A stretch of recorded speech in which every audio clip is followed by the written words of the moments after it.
Comment se porte le marché du travail? C'est la question qu'on pourrait se poser auprès de David Bourpère, qui est directeur délégué de Hello Work. Bonjour. Bonjour. Merci d'accepter de participer au grand entretien. Et je voulais, au tout début d'entretien, justement, vous demander, Hello Work, on pense souvent au job board. Et donc, j'aurais pu vous présenter en disant le job board Hello Work, mais j'ai envie de vous demander qu'est-ce qu'il y a à côté de ce job board, toutes les choses que Hello Work propose en dehors de ça.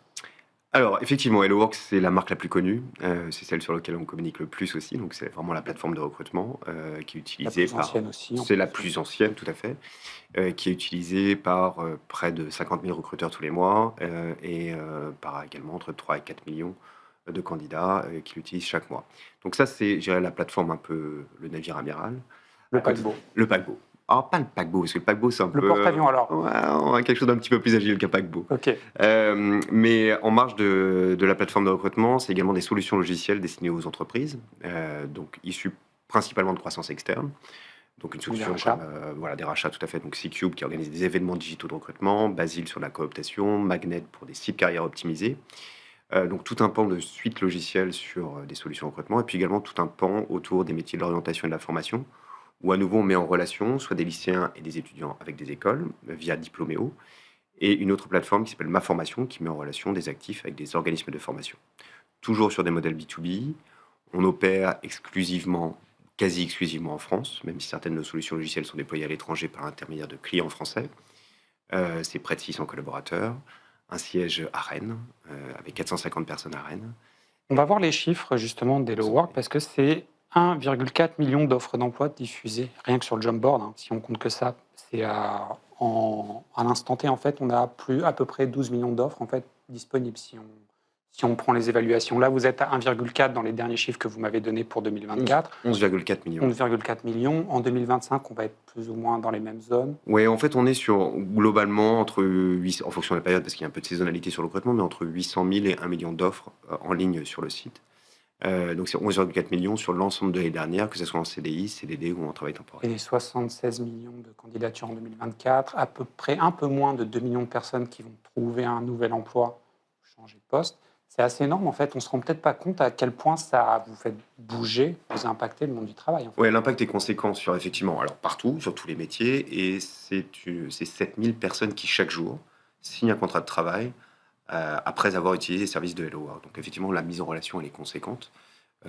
Pour vous ayez un ordre d'idée du nombre de contrats qui sont signés en France, Hello Work compris, mais Hello Work n'est pas le seul, c'est un petit peu plus de 40 millions sur l'ensemble du territoire, que ce soit en CDI, en CDD de moins d'un mois ou en CDD de plus d'un mois.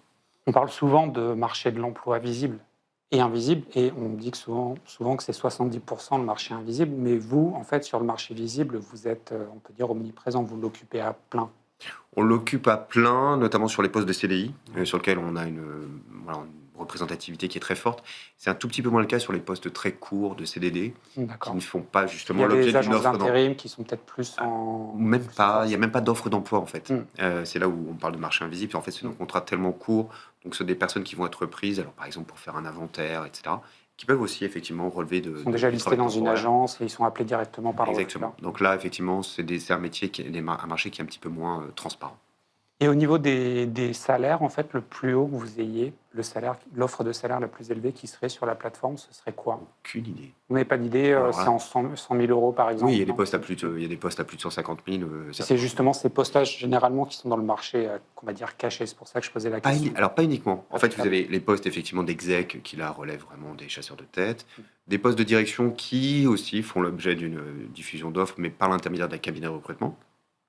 Et puis également des postes qui, en revanche, eux, vont être beaucoup moins bien rémunérés, sur des contrats beaucoup plus courts et sur lesquels il y a beaucoup plus de récurrence. Et donc, Ouais, le finalement, roulement. des recrutements qui se font un petit peu autrement. Donc, on est un peu au debout de la chaîne. En préparant l'émission, j'ai lu que dans votre stratégie, en fait, il y avait une volonté de se recentrer sur la France, d'être plus fort en France, de se développer, de se diversifier en France, d'être moins actif à l'étranger. Ça s'explique comment? Alors, pour deux raisons. Alors, c'est un mouvement qu'on a initié avant même, je dirais, le contexte. Anxiogène du moment. Oui, et puis je dirais le contexte de réélection de Trump et autres. Mais en fait, on a initié un développement de la vente de nos solutions logicielles sur des pays européens de proximité. Et il s'avère que ça n'a pas été une réussite. Et par ailleurs, on avait plein de sujets sur le marché français. Donc, plutôt que de se disperser et de mettre de l'énergie sur des marchés qui finalement ne nous ont pas attendus, alors que nous avions par ailleurs plein de sujets sur le marché français, on a choisi de se recentrer sur celui-ci, de se renforcer et on a tout intérêt à être très fort chez nous vis-à-vis de nos concurrents qui sont des acteurs mondiaux. Au niveau de l'influence du contexte que vous venez d'évoquer, le contexte géopolitique, donc international, le contexte économique français aussi, qu'est-ce que vous avez vu, vous, dans vos offres, dans votre volume d'offres, dans les volumes aussi de recrutement? Est-ce qu'il y a un impact concret, significatif? On voit que 2025, voire la fin, le second semestre 2024, sont plus durs qu'avant les crises. Alors, ça s'inscrit dans un contexte où, post-Covid, on a eu une forte croissance et reprise des recrutements, à la fois parce qu'il y a eu beaucoup de création de postes, les PGE ont également soutenu l'activité, et puis par ailleurs une très forte mobilité professionnelle, beaucoup de démissions, donc beaucoup de remplacements. Donc tout ceci jusqu'en 22, 23, 24, et puis il y a la cassure de la dissolution. Les JO qui mettent une petite parenthèse, en revanche, à partir du quatrième trimestre, effectivement, ralentissement par rapport à l'année précédente, du volume d'offres diffusées sur la plateforme, et qui se poursuit sur le premier semestre de 2025. Donc on continue là à être en négatif par rapport à 2024, là à date du 25. Là, sur un an, en étalement sur un an, de mai 2024 à mai 2025, là, les chiffres, on vient de les voir, c'est moins 13,4%. C'est la baisse du volume d'offres d'emploi que vous avez vu sur votre job board. Sur le mois de mai. Sur le Alors, mois. avec un mois de mai qui est un mois toujours un peu singulier, et puis notamment celui de cette année, beaucoup de ponts, etc. Donc à prendre toujours avec des pincettes. Donc c'est important de le regarder sur un temps un petit peu plus long, notamment à l'issue du deuxième trimestre. Mais on reste quand même sur une dynamique de ralentissement. Ce qui va être là l'élément clé, c'est que ce ralentissement, en tout cas nous, de notre point de vue, s'est opéré à partir du mois de septembre dernier. Donc savoir si, à partir de septembre dernier, si on sera à nouveau sur du négatif sur du négatif, ce qui ne Si sera ça quand même pas repart. un très bon signal, ou si on est sur quelque chose qui repart en positif. Après, il faut quand même tempérer tout ça, parce que si on le compare aux années 2019, donc aux années pré-Covid, on est sur des volumes qui sont bien supérieurs. Et c'est aussi le cas, donc là, pas que nos chiffres, hein, mais ceux de la DARES. Lorsqu'on regarde les déclarations préalables à l'embauche, on est sur des volumes en CDI qui sont bien supérieurs à ces années-là. Et voire même en avril, on est sur un niveau supérieur à celui d'avril 2024. Et ce que vous constatez dans vos chiffres aussi, c'est qu'il y a une grande fluidité des actifs, c'est-à-dire que les gens changent beaucoup plus facilement de poste qu'ils le faisaient avant Covid. Ouais, c'est un élément clé. C'est un élément clé, c'est-à-dire qu'en fait, tant que les personnes ont suffisamment confiance pour démissionner, pour aller rejoindre un autre poste, le marché du travail n'est pas gelé. Et donc, ça permet à des personnes qui sont sans emploi de rentrer sur le marché du travail. La cassure viendrait du fait que ces personnes perdent confiance, du fait d'une dégradation encore plus forte de la situation économique et des chiffres du chômage, etc., qu'ils restent tous en poste. Et là, effectivement, on aurait un gel du marché de l'emploi. Surtout là, le problème, en fait, c'est un problème que vous ne verriez peut-être pas dans vos volumes, mais c'est les gens qui restent en poste juste par sécurité, c'est des gens désengagés, c'est ça le problème aussi. Ça crée par ailleurs, oui, alors après, effectivement, il y a d'autres effets rebonds, donc des personnes qui sont effectivement désengagées dans leur poste, et puis après, derrière, de toute façon, le mouvement, on a toujours été, nous, pour le mouvement. Alors certes, ça fait partie de notre modèle économique, mais le mouvement et les rencontres et les interactions créent C'est le dynamisme d'un marché. Voilà, et de la créativité, bien sûr. Période de crise, c'est aussi période d'opportunité, on le dit toujours. Là, dans la période actuelle, est-ce que vous pouvez voir des secteurs d'activité, des profils aussi d'actifs qui s'en sortent mieux, qui sont très demandés? J'imagine par exemple les spécialistes de l'IA, là actuellement, ça va pour eux. Oui, les spécialistes de l'IA. Alors après, derrière, on fait toujours des focus sur des populations qui sont très médiatisées, mais dans les faits, le marché de l'emploi, c'est pas ça. C'est pas les spécialistes de l'IA. Alors certes, on en parle Ils beaucoup, sont mais peut-être pas sur les job boards, ils sont... c'est pas ça. C'est que ça représente une part du marché de l'emploi Ouais. qui est tout petit, quoi, en fait. Donc la réalité du marché de l'emploi, c'est pas ça. Après, oui, bien sûr, ça crée là actuellement on va être sur un SWOT. Il y a effectivement Un focus sur eux, c'est un peu les stars du marché, mais Des- ils sont en termes de volume, c'est très peu. mais c'est très peu. Et à côté de ça, des emplois qui sont amenés à changer, soit d'ores et déjà, soit dans les mois à venir. Le métier de développeur, finalement, est en train de changer. Tous les métiers de la création ou de la production sont aussi en train de changer. Et à côté de ça, tout un tas de métiers qui ne sont pas du tout impactés par l'IA, mais en revanche des besoins qui sont là et seront là sur des métiers proches du terrain. Métiers essentiels, comme on disait pendant le Covid. Ouais, mais La garde d'enfants, par exemple. Mais alors, j'imagine. de la garde d'enfants, le plombier, l'électricien, etc., etc. Enfin, la réalité du marché de bases. l'emploi, quoi. Ouais, voilà, il faut aussi Les métiers regarder vraiment ça. de base essentiels dont on ne peut pas se passer en fait au quotidien. Mais comme on peut pas se passer de financier non plus, mais c'est là où, en fait, ces marchés-là sont aussi des marchés extrêmement locaux. C'est-à-dire qu'en fait, la mobilité professionnelle, alors en France déjà, elle est limitée géographiquement. mais là, ils le sont encore moins. Et en fait, les personnes cherchent un emploi à 10, 15, 20 kilomètres de chez eux. Donc, on est sur des marchés extrêmement localisés et des marchés qui sont pérennes. Il y a un sujet aussi, un autre sujet important, on en parle assez peu, mais pardon, la courbe des naissances étant ce qu'elle est en France, on est sur des éléments démographiques qui, les bébés qui n'ont pas été faits maintenant, dans 20 ans, mais ils ne sont pas là. Et ce qui fait que la population, la quantité d'actifs Va diminuer. va diminuer, est amenée à diminuer. Alors, en France, un petit peu plus tard que dans les autres pays, donc jusqu'en 2030, 2035, ça devrait aller, mais ensuite ça baisse. Et quand on voit ce qui se passe en Italie, où dans certaines régions, on est à 1,1 enfant par Et d'autres pays en femme dehors et d'autres d'Europe, par c'est couple. encore pire. Donc on est sur là on parle pas on parle d'un effondrement démographique, hein. C'est-à-dire qu'en fait on est sur un marché qui va complètement s'assécher. On va le sentir d'ici 3-4 ans, cet effondrement. En France, les projections c'est plutôt 2035. Donc on a on a encore un petit peu de temps, mais tout de même. Ce qui va arriver plus vite, c'est la directive européenne sur la transparence salariale qui va s'appliquer dans le droit français, donc prochaine année d'exercice.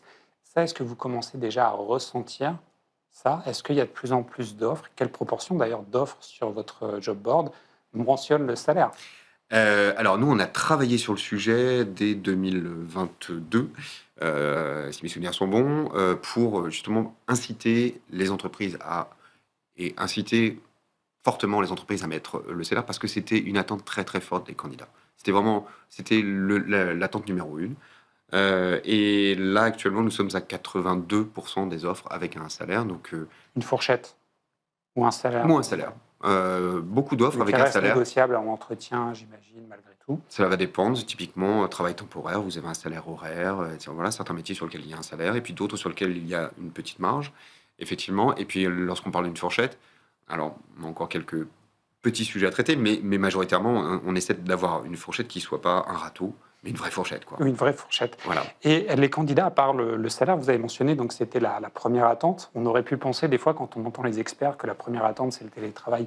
Mais au-delà du salaire, qu'est-ce qu'ils attendent? C'est quoi l'offre d'emploi parfaite, en fait, pour un candidat? Mais en fait, l'attente du candidat, c'est qu'on lui réponde. Déjà. Au-delà de Mais des l'offre, fois, les candidats ne répondent pas non plus, ça peut arriver. ça, c'est ça. un autre sujet. mais c'est un Avoir autre une sujet. réponse, même si elle est négative, Et peut-être qu'ils ne répondent pas parce qu'ils se sont trop habitués à ce qu'il n'y ait pas de réponse de leur côté. Bon, c'est la on va pas responsabilité chercher de l'entreprise, en tout cas, selon vous, de faire en sorte qu'il n'y ait pas de ghosting. à minima. Ouais. C'est-à-dire qu'en fait, qu'à minima, que la responsabilité surtout, c'est de répondre aux candidats et de répondre de façon déjà de répondre. Un peu personnalisé. Oui, et en fait, notre sujet, c'est que partout, sur tous les services digitaux que vous utilisez, vous savez où en est votre colis, vous savez où en est votre taxi, etc. Vous devez savoir où en est votre candidature. Exactement. Est-ce qu'elle a été refusée? Est-ce qu'elle est en cours de traitement? Où est-ce qu'elle en est? Et là-dessus, nous, on travaille avec nos partenaires que sont notamment les ATS et les SIRH pour automatiser ce feedback auprès des candidats et puis leur permettre d'être informés, savoir s'ils doivent se positionner sur un autre job ou si effectivement ils sont encore dans la course. S'ils ont des chances. Notamment, ce que font certaines plateformes, c'est de vous situer votre niveau de pertinence sur une offre par rapport à d'autres candidats. Ils regardent vos compétences. Ça veut dire aussi que les candidats doivent bien renseigner leur dossier, notamment sur Hello Work, bien mentionner leurs compétences, leur savoir-faire, pour que ce soit lisible aussi par des systèmes automatisés. Ça va. Bien sûr. Alors il y a des sujets, là c'est là où en revanche les LLM et ChatGPT et tous ses amis Peuvent permettent être utiles. d'optimiser et de pimper parfois certains CV. Sans tricher, faut pas.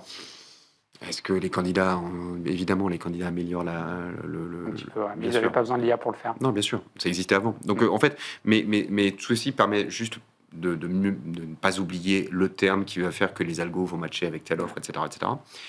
Ensuite, derrière, l'enjeu, c'est pour les entreprises de pouvoir faire le tri au sein de ces candidatures. D'ailleurs, là, vous mentionnez, enfin, on mentionne ensemble l'IA, parce que c'est vrai que tout le monde en parle. On a fait beaucoup de sujets sur cette antenne par rapport à comment l'IA pouvait aussi modifier les interactions entre recruteurs et candidats. J'ai envie de me projeter un peu avec vous sur 10 ans, 2035 justement. Comment on candidatera dans 10 ans? Alors, aucune idée. Ça va trop loin déjà? Non, oui, on ne voit bien pas sûr. plus loin que 3-4 ans? C'est impossible. 2035, c'est beaucoup trop loin. En revanche, il y a un sujet autour de l'IA qui est... On voit même là le déploiement de l'IA entre ce qu'on a imaginé Une chose est certaine, ChatGPT est une marque. Voilà, ça c'est quelque chose qui est admis. ChatGPT a changé Mistral beaucoup aussi en est d'usages. une. Mistral en est une, mais je parle à l'échelle monde. Mistral en est une, enfin le chat en est une. Mais le sujet, c'est plutôt comment elles vont continuer de se déployer, se les approprier et jusqu'où cela va aller. À côté de ça, la Commission européenne et l'Europe a décidé de réglementer le sujet. Et donc, dans le cadre de l'IA Act, en fait, le recrutement est qualifié comme étant à haut risque. Donc, est très encadré.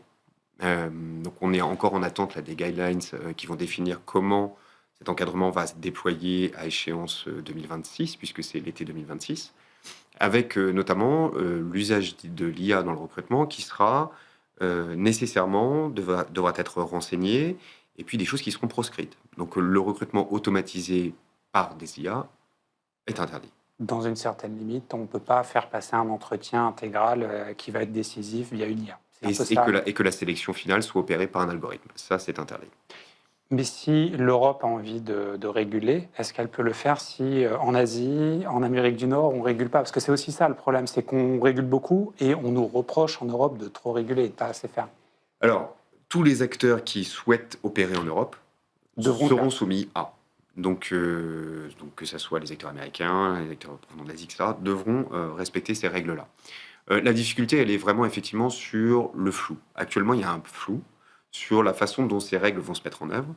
Et donc, ça peut créer un frein sur les développements des entreprises. C'est-à-dire qu'en fait, est-il nécessaire d'investir sur ce sujet-là du temps homme, alors que peut-être ça sera interdit. Et là, il n'est pas évident de savoir De se positionner. ce qui relève de l'interdit, de ce qui relève du autorisé mais encadré. Et les directeurs juridiques vont avoir beaucoup de travail alors dans les... Et les conseils également. Les conseils. Merci beaucoup David Borper, donc directeur délégué d'Hello Work. On sera ravis de vous réaccueillir sur ce plateau pour des débats. On va continuer de parler du futur du travail et même du futur du concours de la fonction publique. Je ne sais pas si notre invité pense y mettre de l'IA, mais en tout cas, il veut digitaliser, moderniser, il veut enlever un petit peu de poussière. Je l'accueille après le jingle.